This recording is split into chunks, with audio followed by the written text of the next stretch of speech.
Ito yung ano natin, yung SK. Ay, kulay black yung ano natin, HKBP9 SK.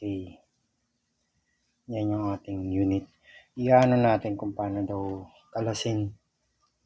Yan. Okay, bali dito pag may na solid color kayo pag kinasa nyo. So solid color siya. Yan, kakalasin natin siya.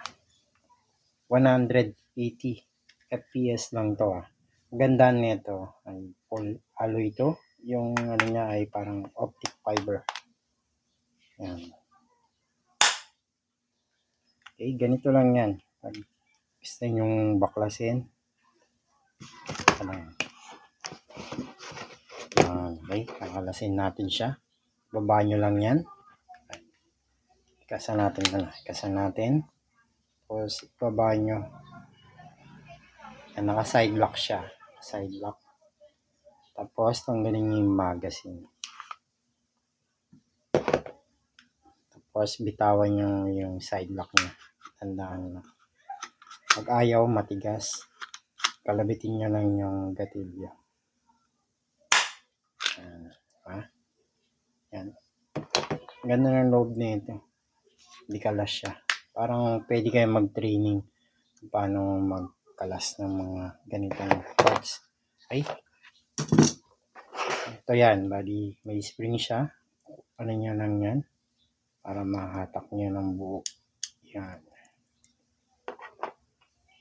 Tapos, next natin, ito namang babaklasin natin.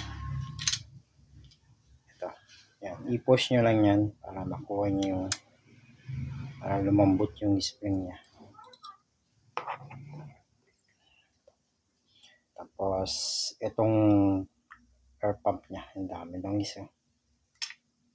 Plastic yung air pump niya. Meron nabibili ng mga alloy niyan. Okay. Next naman natin, i-down nyo lang to. Tapos hatakin nyo to.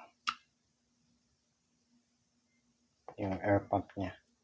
Next natin, dahil hindi siya makakalabas to, may thread to sa ilalim or yung tube niya, tatanggalin nyo lang.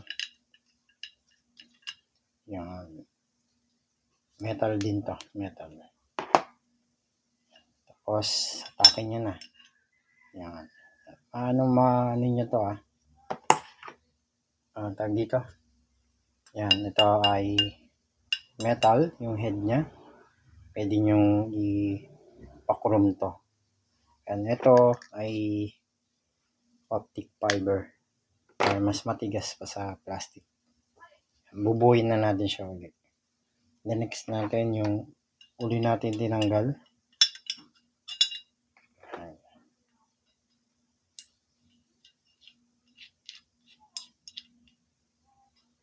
Tapos, yung air pump niya.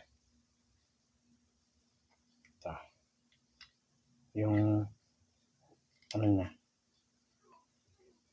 Tabi na natin tong yung pump niya rin sa loob. Next natin yung ito. Ipasok nyo lang, i-push nyo lang ng push nyo tapos ipasok. Tama ba?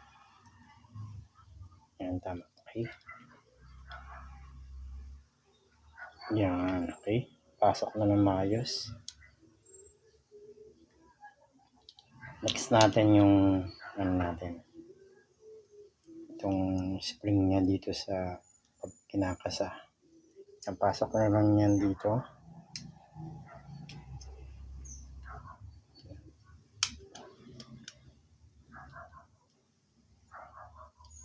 Yan nyo lang ilapat. Yan, okay. Tapos, ano nyo. Huwag nyo kalimutan ibaba to. Yan, ganyan nyo lang. Tapos, tulak nyo. Ilak nyo na. Yan. Testing natin. Yan. Ano lang. Right, ano lang din pag medyo hindi na umakyat yung spring, pwede nyong ano yan hatakin yung spring para tumigas or lumaba yung spring.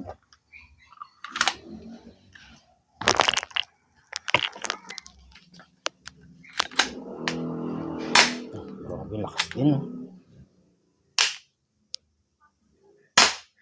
lakas din yan, 180 fps. Kaya nyo yan kung palalakasin nyo. Lalagyan nyo ng matigas na spring at yung air pump nya ay i-alloy nyo na yan.